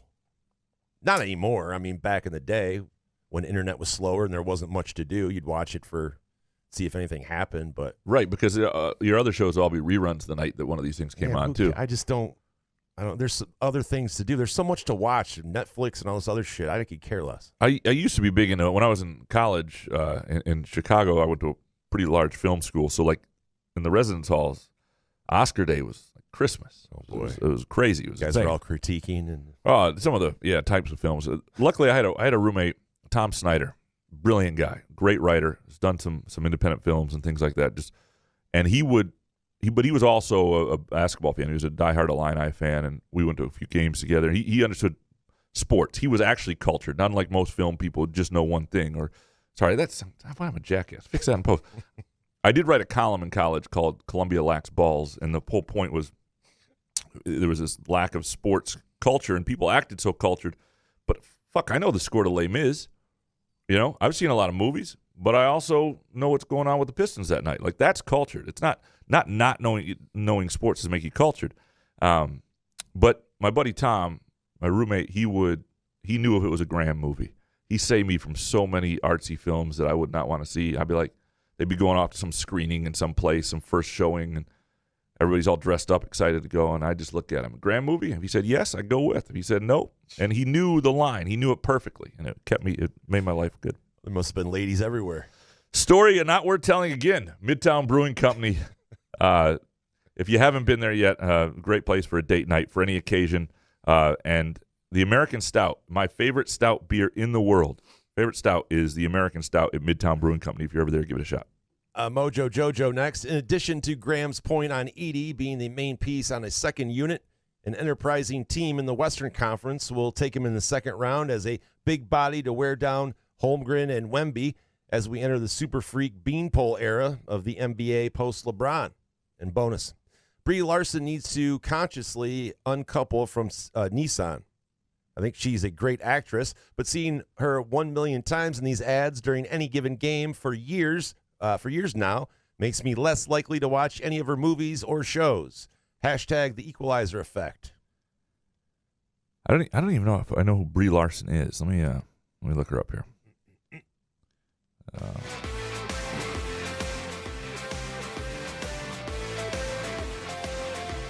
Oh, I know Brie Larson. Okay. Yeah. Always glad when I Google something that doesn't come up really pornographic or anything. That's Brie Larson nude. Yeah. Do that one. No, I like the Edey thing. I'm more and more fascinated with. I think, you're right. The idea of using somebody who's a big counter to teams that are undersized at center, too thin at center, and having him as an anchor to the second unit. I think at the right organization, like it is with a lot of these guys, Edey could be a real hit. Munfield Keg next. I know his goal is to be a professional basketball player, but instead of testing the waters again, Akins should just come out with a statement saying that he's coming back next year and then head to the gym and work on his game. Yeah, I don't know that he'll test the waters. I think he's probably aware that he hasn't had that sort of year. I would be surprised if he does. You can't blame these guys for testing the waters. You can't, because you get to do it and get feedback about your game from NBA guys, right? But if you test the waters, I don't think you can blame coaches for replacing you in the portal. That portal window is open. And so to me, if you have an understanding with your coach, hey, I'm coming back, but I want to do this for my own, that's fine. And you may. But what if you get a good response though? You're right, gone. right. So that's you can't. But once you leave, your spot to me is not safe. If I were Akins, I'd want to come back or go somewhere, whatever it is. I'd want one more year of college ball, probably make good NIL money, and I think he needs a year where he's featured a little more, and he might have that chance at Michigan State next year. We missed Cinemod. Oh, I'm sorry, Cinemod. Jesus H. Munfield Keg Cinemod, sounding like a boomer, but this new pay-for-play tournament will destroy the sport. Unfair recruiting advantage to teams who get to play in it. NCAA can't stop it because of the Tennessee ruling. Time for athletes to become employees of the university and implement a salary cap. And bonus, everything happens so much. I don't even know what that means, but I like it. Should have been a baked take. Yeah, it is a purely baked take. A year from now, I think, things may not be in place, but we're going to have a really good sense of things. It's going to be People love hearing that. I think it's going to be a little scary. I really do. I really worry for a lot of sports, college sports, for a lot of the sports that aren't football, for what the structure looks like, for what schools can afford, for changing what's been something people really enjoy, whether it was fair or not to certain levels. But it was fair. It was good for a lot of student athletes, for a lot of kids.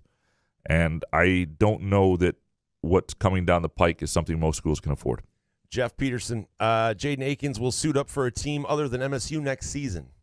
One of those things, kind of like Booker, don't expect it, haven't heard it, but wouldn't be stunned if something like that were to happen. It wouldn't surprise me. There you go. Ken Chu, hot take. Madi will be back next year and will improve enough over the summer to be a meaningful contributor. Purely baked take. Someday a player will transfer from one school to the other school at halftime. If we get there, I mean, if there's a court ruling, you'll be able to do it because the courts are going to side with that every time, and the NCAA can't do anything about it. So be like a trade right before a baseball game when they switch dugouts, and I guess that could have a press conference at halftime. Madi Sissoko coming back, I think, is it's way more likely than Hoggard, who I don't think will. I don't think Madi Sissoko, the plan is to have him back, but if there's a scholarship available, and if he is Are you fucking kidding me? If he is under, well, I mean, he doesn't really have anywhere to go. Are you fucking kidding me? He's coming back? Well, I don't think he is, but I'm just saying. Go to Western. That wouldn't surprise me, but if he understood that he was not in the plans to be featured, you know what I mean? He wants to be part of the team. But you're right. If I were him, I would go have a year somewhere, go play for Dwayne Stevens at Western. Yeah. Owen next. The pressure on Fears to be the guy next year will be the most pressure an MSU basketball player has felt in a long time. Yeah, I don't know that he'll need to be the guy. I think he'll need to be a good point guard. I think people will be patient with him too, though. They'll know he missed a lot of this year. He's a really good player. I think the thing Fears has going for him that Hoggard does not is it's his face. Like, it's not, and I don't mean that negatively entirely about Hoggard, but Hoggard does not have a sympathetic face, does not have sympathetic mannerisms, does not have sympathetic consistency. I think Fears plays with a tenacity that will be respected, and so even if there are some growing pains as he's still a young player, people will be able to deal with it because they'll like his leadership. They'll like a lot of other things about him. Eric Larson next. Tyson Walker's groin is fine, or at least good enough to not limit him. He finished last game with a windmill dunk, and last night had 30 points and 3 steals.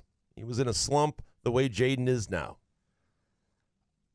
No, I talked to him about this yesterday. I probably should have updated the quick takes with it because he did say he was back. But he said he's moving way better laterally. So he did finally sort of admit that it was a problem.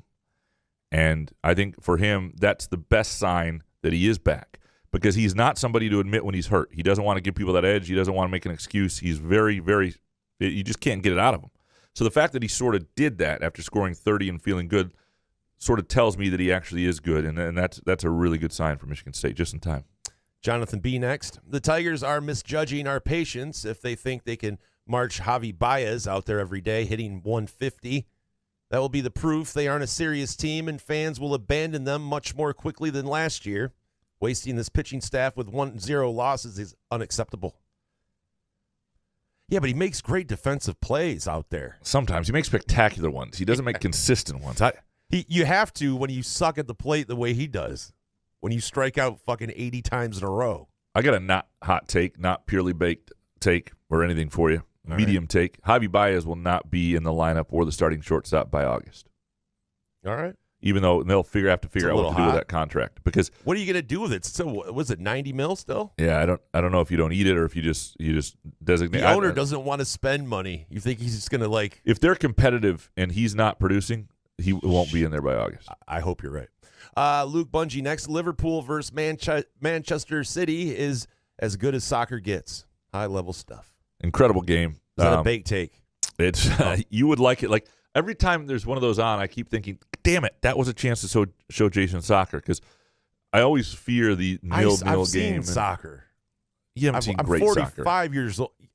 Dude, I don't want to watch. You guys have it. I know. A great time. I'm not asking you to watch it regularly. I just want you to have an experience with it where you at least get your interest a little more peaked. That's all. All right. Russell B. next. This was the most disappointing MSU basketball regular season in 20 years. The inconsistency, even with having 3 2-year-olds on the squad, is alarming. Maybe Hauser was that good. They win one more game. That's right. I miss Joey Hauser. He was really helpful. He was a good player. And the thing about Hauser that you forget is he also, he would get beat up a little in there, but he could play the 5 a little. So you could play, if you had this Joey Hauser on this team, not only would you have one more shooter where small ball could really work for you because it stretches the floor, But if they would have by now gone to a lot of Hall Hauser 4-5 stuff, and that would have been their closing lineup. And while that would come with its own limitations, offensively, another year Hauser would have opened some things up. Mike Scott next. Thank you, Tyson Walker. Every other upperclassman, well, I won't miss you. Coach Izzo, you must make changes. Start with the coaching staff and offense. Z through straight mediocre years is unacceptable if you don't make serious changes to the program. See Jim Boeheim. I think I screwed that up in editing. Apologies, Mike. Apologies to Mike. Apologies to you. Sorry. What the fuck? Yeah. Threw a Z in there and a dash. I'm a little surprised on the lack of Malik Hall appreciation in these hot takes. I think a lot of people did these after yesterday's game. How do you give play appreciation after that game yesterday, though? But overall, he's been really, really good. And all right, Malik Hall's great. Yeah, well, there you go. That's all. You happy? Yeah. Adam, Graham, let's talk hockey. Let's talk hockey, he says. Big Ten semifinal at sold-out Munn. Can the hockey team help save us? Can we designate the hockey team the pure options high seed team to watch this week? I like it. Good segment idea. Genius. Yep. Adam, you're with us. The pure options high seed team to watch this week, and boom, it's hockey this week. And certainly like something Stout would do, though. Yeah, it does. I do think that I'm going to write this column, I think, this weekend, but just is a weird March because the basketball team that has carried everybody's hopes and self-esteem for so many years is sort of in this, and yet you have a hockey team that people are fired up about. Gymnastics is hosting the Big Ten championships next week, and you have and they're really good. They might win the Big Ten championships too, and they have a chance to compete nationally beyond that. And then you also have a women's basketball team that, while they did not play well in the Big Ten tournament, played as poorly as they have all year, I think people are really intrigued and excited to watch in the postseason and see if they can win a game or two. So there's a lot still to have to look forward to this month. But if there is a pure options high seed team to watch this week, it's definitely hockey. Sweet Lou next. Akins is a regressing disappointment. To try to go to the NBA would be a bad mistake.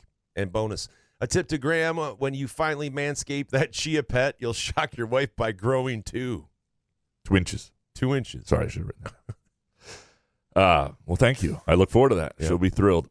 Yeah. Yep. It's a big moment for both of us. Yep. Cracker Sofa. Booker is the only center that could start for another Big Ten team, and a bad one at that. The other 3 could potentially start for a middling Missouri Valley team at best. And bonus, did I spend my Sunday afternoon glued to the TV for MSU at Indiana? No. I spent it prepping a new garden. Not because I have a green thumb, because I can't stand to watch this team anymore. I feel like more and more people are doing that. Weather gets better. It's like, I just don't need this in my life. You don't have a green thumb and you're doing it? Do you garden? Out in Ovid? I mean, don't you have to farm and stuff? Yeah. No. No? Yeah, I farm mushrooms out there, but that's about it. Yeah. Don't tell anybody. No. Beppe Plum next. I just bought 30 season tickets to a certain football stadium so I can storm the field every game next year. If Graham's idea comes to fruition, someone is going to forfeit every game. Cheat that, mofos. Thanks for the idea, Graham. Oh, and basketball post Cassius is frustrating. Yeah, I didn't think about this. This is why my idea doesn't work. So the idea was if your crowd storms the field, then you forfeit the game, and that would end court storming. The problem is he's right. Like, Michigan State fans would pay the ultimate amount to get low tickets at the Big House and storm the field. It wouldn't even be MSU games. They would just do it randomly every week. So I think there is a flaw there. What if you had two people, one on each side of the court with cattle prods? Like, not something that could kill you, but it would definitely knock you on your ass. So then you have, if you want to storm the court, go ahead. But a couple of you are going to be shocked. I like the idea of a guy wearing a muskox flannel holding a cattle prod just waiting to shock you. I think that's a good look. I would like to be that guy. Maybe a cowboy hat. And yeah. Jumping Kitten Kisses next. Can we change the storyline from storming the court being bad in college basketball to Kyle Filipowski being bad for college basketball? He acted like he had a career-ending injury to using the same leg for a dirty play. Cameron Crazy's throwing items worse than storming the court. Duke cannot be what initiates change. Like, nobody likes Duke people. A white guy from Duke is worst of all. Like we're never going to change policy because something happens to a white guy from Duke. Nor should we, because there've been enough frustrating, dirty white guys from Duke over the years that they've lost the ability to be that person. Original Dark Mantonio next. Juwan, like Brady Hoke, had his one good year early on in his tenure with his predecessor's best player, and has since proven he's not up to the task of running an officious program. Juwan, like Hoke, has also had 4 to 5 years of this downward spiral. Enough is enough. Can we please move on? I'm really curious about this. When we talked to Brendan Quinn last week during that 69 session, talking